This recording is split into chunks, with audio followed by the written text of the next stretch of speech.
समुद्र तल से 5000 मीटर की ऊंचाई पर है रूपकुंड झील। उत्तराखंड के हिमालयन क्षेत्र में इसे कंकालों वाली झील भी कहा जाता है, क्योंकि इसके आसपास कई कंकाल बिखरे हुए हैं। एक दंत कथा बताती है राजा और रानी की कहानी, सदियों पुरानी। इस झील के पास ही नंदा देवी का मंदिर है, पहाड़ों की देवी। उनके दर्शन के लिए एक राजा और रानी ने पहाड़ चढ़ने की ठानी, लेकिन वो अकेले नहीं गए, अपने साथ लाव लश्कर ले गए। रास्ते भर धमा चौकड़ी मचाई, राग रंग में डूबे हुए सफर तय किया। ये देख देवी गुस्सा हो गईं। उनका क्रोध बिजली बनकर उन पर गिरा और वो वहीं मौत के मुंह समा गए। कहने वाले तो ये भी कहते हैं कि किसी महामारी के शिकार लोग थे। कुछ लोग कहते हैं कि ये आर्मी वाले लोग हैं जो बर्फ के तूफान में फंस गए। इंडिया टुडे में छपी रिपोर्ट के मुताबिक लोगों का मानना था कि ये अस्थियां कश्मीर के जनरल जोरावर सिंह और उसके आदमियों की हैं, जो 1841 में तिब्बत के युद्ध से लौट रहे थे। 1942 में पहली बार एक ब्रिटिश फॉरेस्ट गार्ड को ये कंकाल दिखे थे।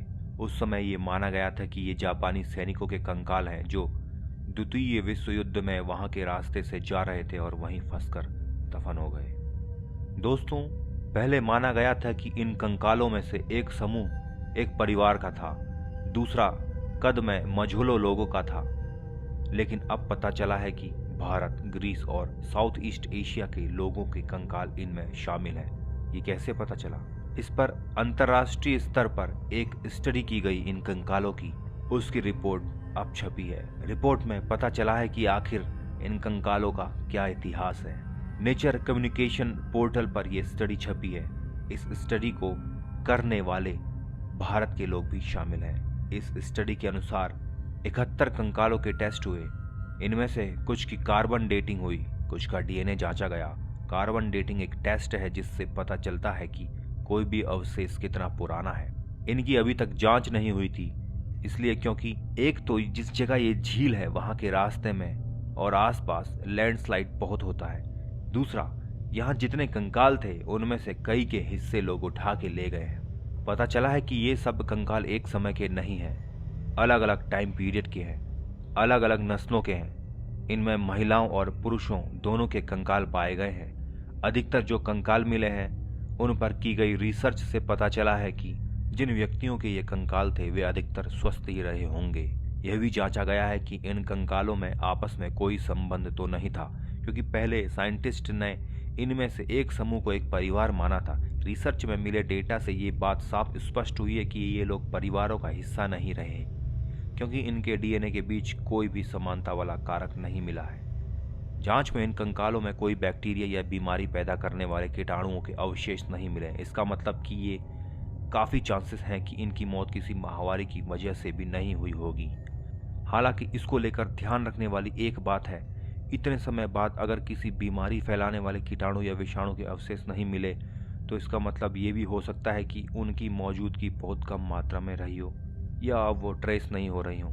इनमें से अधिकतर भारत और उसके आसपास के देशों के कंकाल हैं। इन्हें साउथ ईस्ट एशिया के समूह में रखा गया है। कुछ इनमें से ग्रीस के इलाकों की तरफ पाए गए।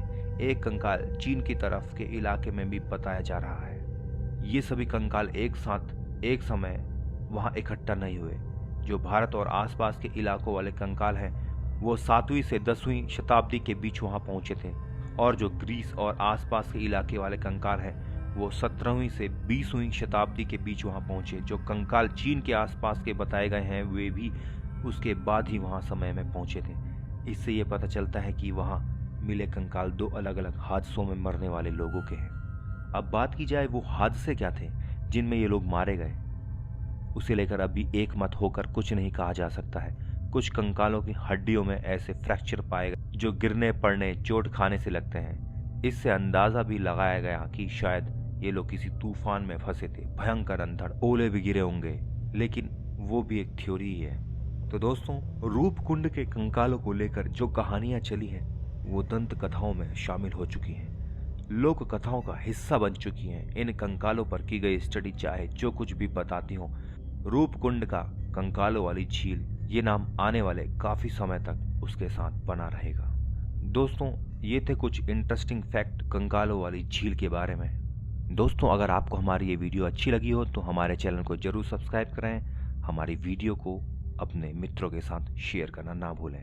मिलते हैं बहुत जल्दी अगले एक इंटरेस्टिंग वीडियो के साथ। तब तक के लिए नमस्कार।